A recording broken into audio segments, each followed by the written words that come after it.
kanan kiri, putar-putar jari.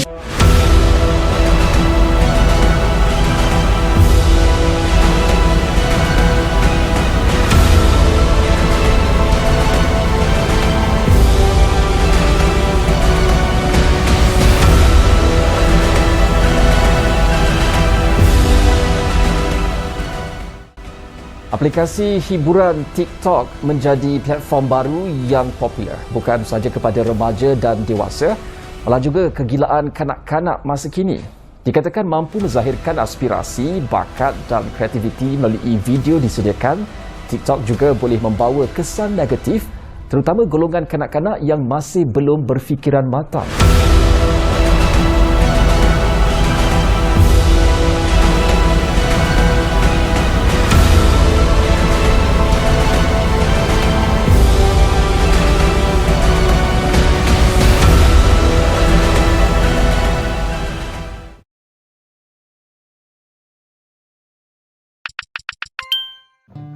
Hai, Assalamualaikum warahmatullahi wabarakatuh dan salam sejahtera.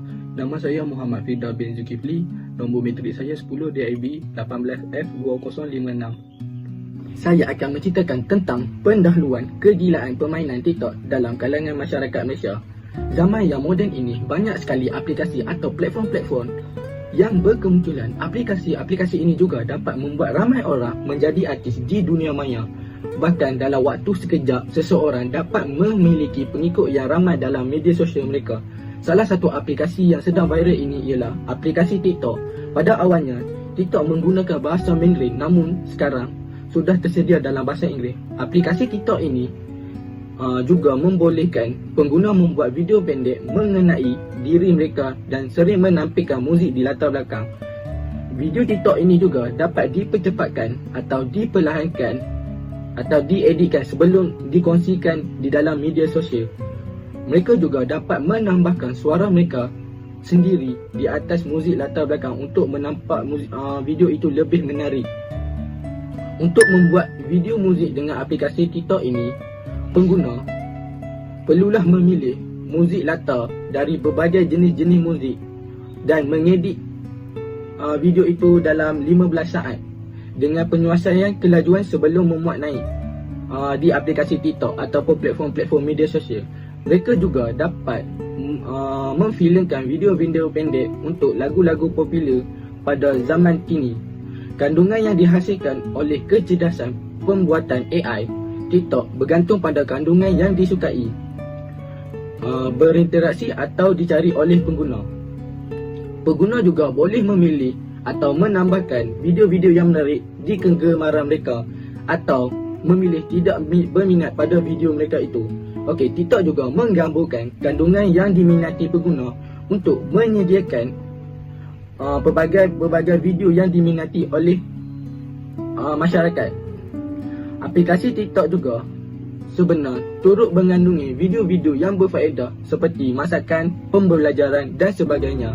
Namun disebabkan pengguna aplikasi TikTok ini lebih kepada golongan yang bawah umur, maka sebahagian besarnya daripada kita menyangka bahawa aplikasi TikTok ini adalah tidak baik dan hanya membuat pengaruh buruk pada seseorang individu.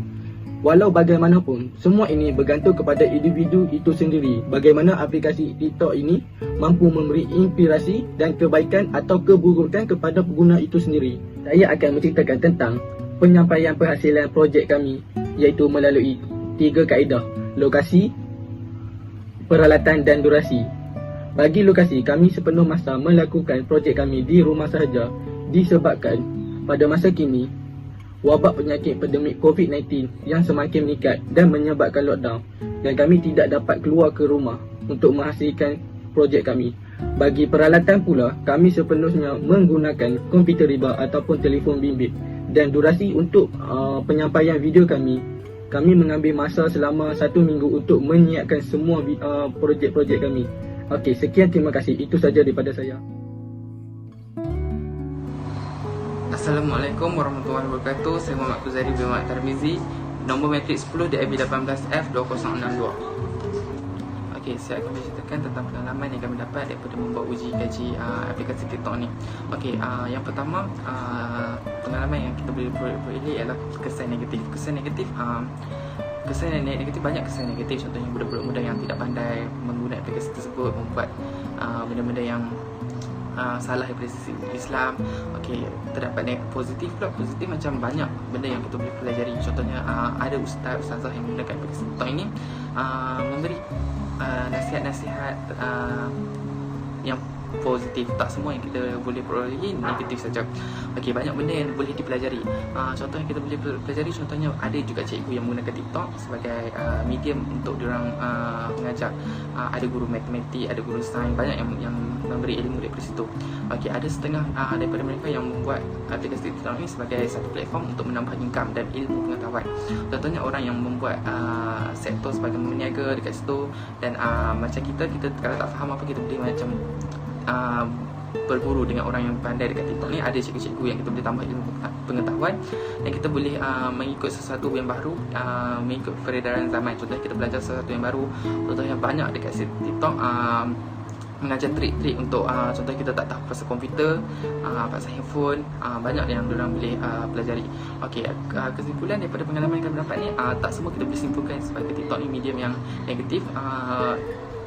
Dia banyak juga positif. Dia bergantung pada seseorang itu. Kalau dia pandai menggunakan, saya dia akan bijak menguruskan.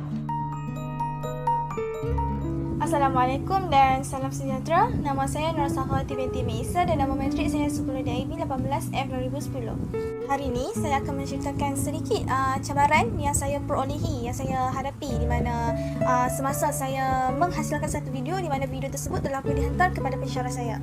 Okey, terdapat 4 cabaran yang saya perolehi. Okey, cabaran yang pertama ialah gangguan persekitaran, di mana dekat sini saya terdapat sedikit gangguan persekitaran apabila saya sedang menghasilkan satu video. Contohnya gangguan bunyi seperti bunyi motor, bunyi kereta, dan manakala saya duduk di rumah terdapat bunyi suara-suara di dalam video tersebut. Dekat sini dia menghasilkan satu video yang tidak menarik dah, sebabnya dalam video saya terdapat bunyi-bunyi yang tidak sepatutnya didengar. Okey, seterusnya kita masuk kepada cabaran yang kedua. Cabaran yang kedua ialah masalah kesinambungan internet. Okey, kat sini bermaksudnya dengan suasana sekarang, dengan keadaan yang sekarang, kita sendiri pun tahu bahawa dengan internet sekarang ada masalah, ada lambat dan ada laju, kadang okey dan kadang tidak okey. Okey, kat sini pun sama juga dengan saya. Cabaran yang saya hadapi masalah kesinambungan internet lah. Kerananya waktu saya nak menghasilkan satu video, untuk saya nak mencarikan sesuatu maklumat di dalam internet, tetapi terdapat masalah kesinambungan internet.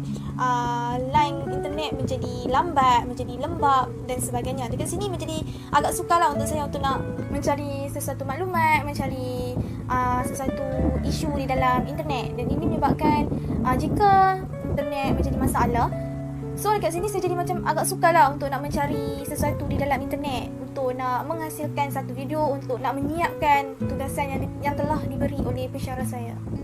Okey, kita masuk pada cabaran yang seterusnya, iaitu rumit untuk menyiapkan tugasan, di mana dekat sini kita pun tahu dengan negara kita telah menghadapi pandemik COVID-19, di mana kerajaan pun telah mengumumkan bahawa kita sendiri, kami sebagai pelajar perlu belajar secara atas talian. Okey, dekat sini dia agak susah bagi saya. Sebelum ni saya menyiapkan tugasan saya bersama rakan-rakan saya di kolej, tetapi dengan keadaan sekarang menjadi agak sukarlah bagi saya untuk nak menyiapkan tugasan dengan rakan-rakan berjauhan, dengan kita sendiri pun tak boleh nak keluar pergi rentas negeri dan sebagainya. Malahan walaupun menggunakan atas talian, tapi saya dapatlah menghubung juga rakan-rakan saya melalui WhatsApp, melalui Instagram, Twitter dan sebagainya. Okey, seterusnya kita masuk kepada cabaran yang terakhir, iaitu lockdown. Di mana kat sini Malaysia pun telah diumumkan oleh kerajaan bahawa kita tak boleh keluar rumah. Telah diumumkan bahawa kita mengalami lockdown disebabkan pandemik COVID-19 ni. Okey, kat sini bermaksud kita sebagai rakyat Malaysia tak boleh keluar rumah, tak boleh bersosial dan sebagainya tanpa ada urusan yang penting.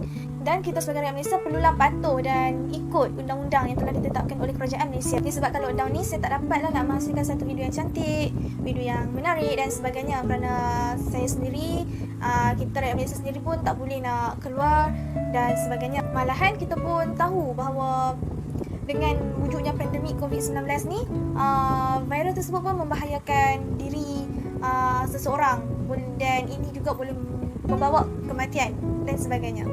Okey, secara keseluruhannya, walau apa pun cabaran yang saya hadapi, tapi saya rasa tetap bersyukur kerana saya dapat melalui cabaran-cabaran ni semasa negara kita menghadapi pandemik COVID-19 ini. Itu sahaja daripada saya. Sekian, terima kasih. Bismillahirrahmanirrahim dan Assalamualaikum warahmatullahi wabarakatuh dan salam sejahtera. Nama ini diberi Muhammad Amir Aiman bin Khairul Anwar dan nombor metrik 10 DIB 18F2054. Hari ini saya akan meneruskan pembentangan daripada kumpulan saya, iaitu di bawah tajuk Kegilaan Permainan Aplikasi TikTok dalam kalangan masyarakat Malaysia. Saya akan membincangkan ataupun membentangkan isu berkaitan pengejaran yang saya perolehi melalui projek berkaitan isu ini.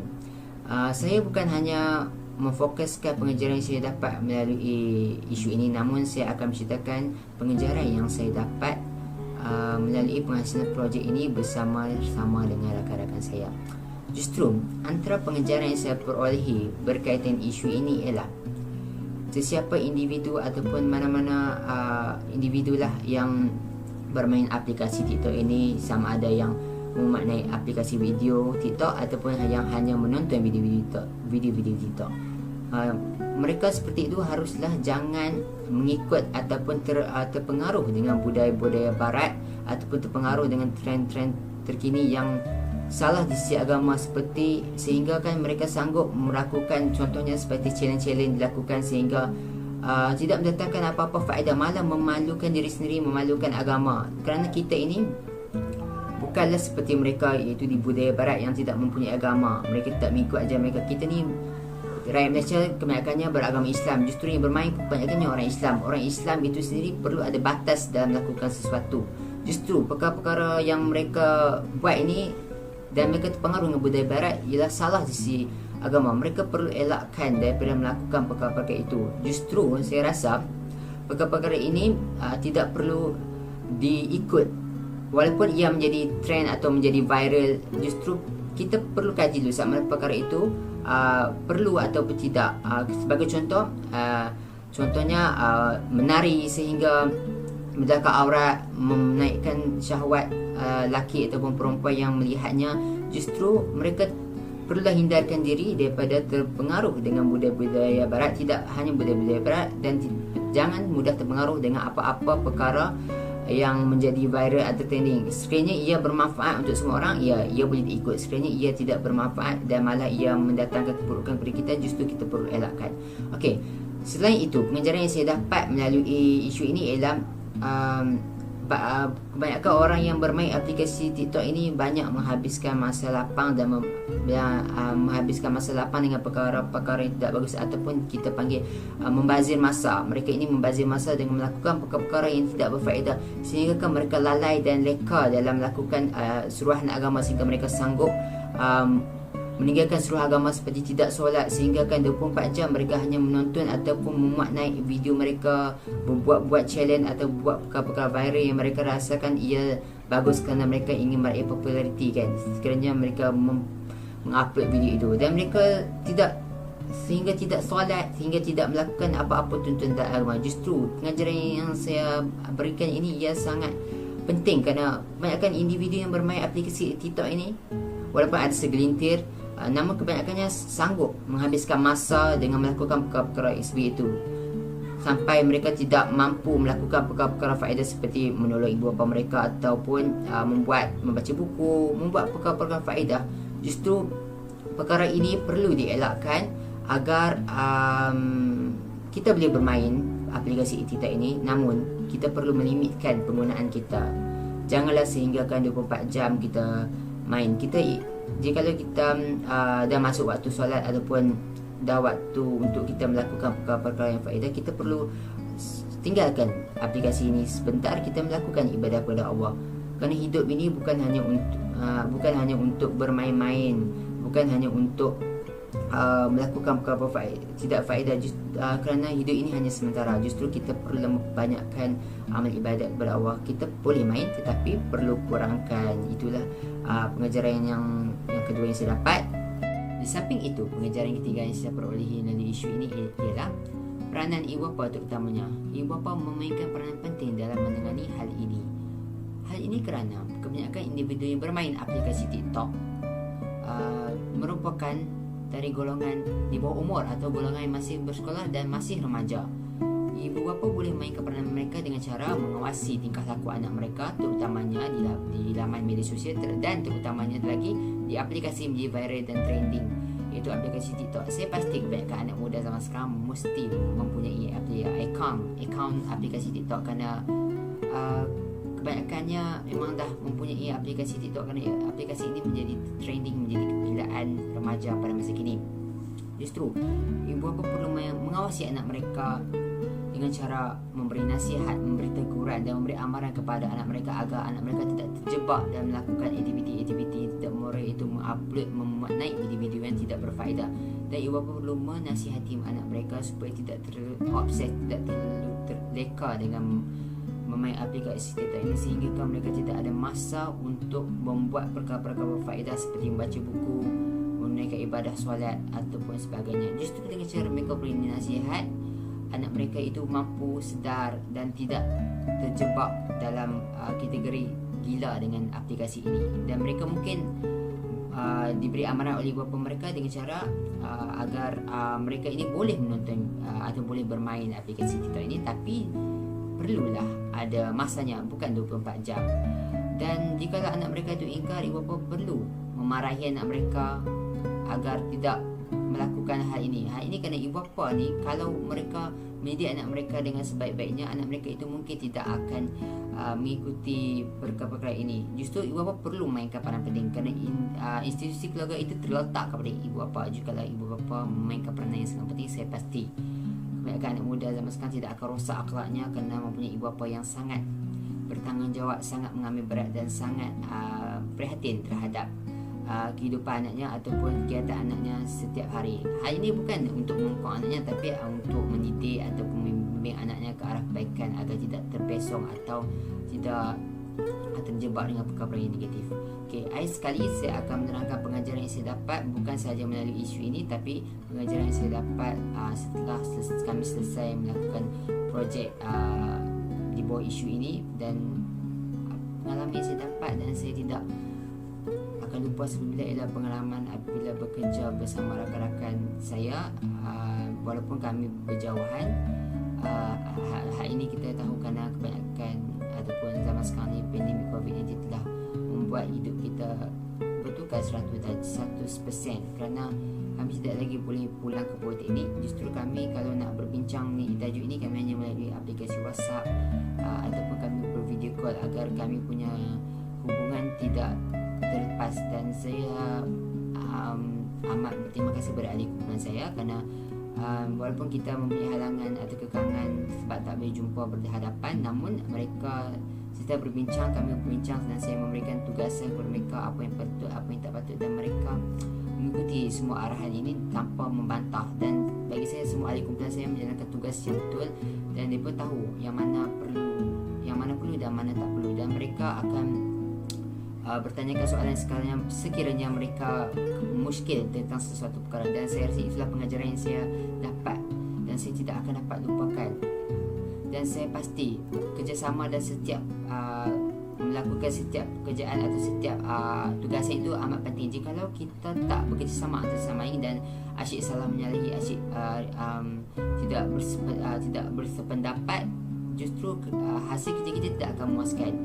Justru jikalau kita mempunyai salah faham, kita perlu berbincang apa yang perlu diperbaiki agar tugasan yang diberikan oleh pensyarah dapat kita hasilkan dengan baik. Dan saya berterima kasih sangat banyak kepada rakan saya, dan saya rasa itulah pengalaman yang paling bermakna sepanjang bergelar pelajar politeknik Seberang Perai.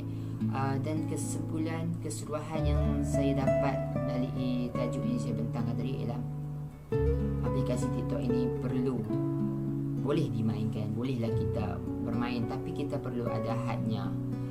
Kita tidak perlulah bermain sehingga kita tergila-gilakan, sehingga kita obses, sehingga kita tak mahu melakukan apa seperti main hidup, hanya duduk di sofa atau baring di atas katil dan membuat ataupun melihat video-video TikTok itu semata-mata tanpa membuat pekerja-pekerja yang faedah, ataupun kita mengupload video-video yang tidak berfaedah. Jikalau kita ingin membuat video-video di TikTok, kita perlu mencari konten ataupun isi yang bermanfaat untuk semua agar ia dapat digunakan oleh semua dan kita pun dapat pahala, bukan mendapat dosa. Okey, saya akhiri pembahasan saya pada hari ini dengan wabillahi taufiq wal hidayah. Wassalamualaikum warahmatullahi wabarakatuh dan salam sejahtera. Sekian, terima kasih. Okey, saya akan menerangkan mengenai isu-isu semasa mengenai aplikasi TikTok dan juga langkah-langkah mengatasinya. Itu nama saya Syamimi binti Syamsuddin, nombor matrik 10 DAB 18F209. Antara isu utama ialah seorang pemuda berusia 21 tahun di dalam kalangan masyarakat kita telah memaknai satu video di aplikasi TikTok dan aplikasi Instagramnya, iaitu video yang bernama Deril Rakyat Kuala Lumpur yang dimaknai oleh Muhammad Daniel Syafiq. Video ini telah tular di kalangan masyarakat Malaysia kerana ia telah melakukan aksi berbahaya, iaitu aksi Willy. Seperti yang kita tahu, aksi Willy ini telah menjadi bualan orang ramai kerana aksi ini sangat berbahaya dan sangat popular di dalam kalangan remaja. Apabila video ini tular, pemuda ini telah ditahan bagi menjalankan siasatan. Video ini dimaknai seorang pemuda ini telah menunggang motosikal di sekitar Kuala Lumpur dengan memakai baju Melayu, berpakaian seluar yang gelap dan juga menunggang motosikal dengan sangat berbahaya. Jadi dia telah ditahan oleh pihak polis dan juga motosikal RZ-nya telah disita oleh pihak polis. Dia telah ditahan akta pengangkutan jalan. Dalam semakan polis, dia telah melakukan 2 kali kesalahan yang sama pada tahun 2018. Antara isu semasa yang kedua ialah seorang artis dan juga pelakon tanah air kita, iaitu Dayat Trisha Muhammad Nasruddin yang berusia 28 tahun telah dikecam oleh kalangan masyarakat kita kerana membuat satu video yang sangat menjolok mata dan dikategori sebagai memakai pakaian yang seksi.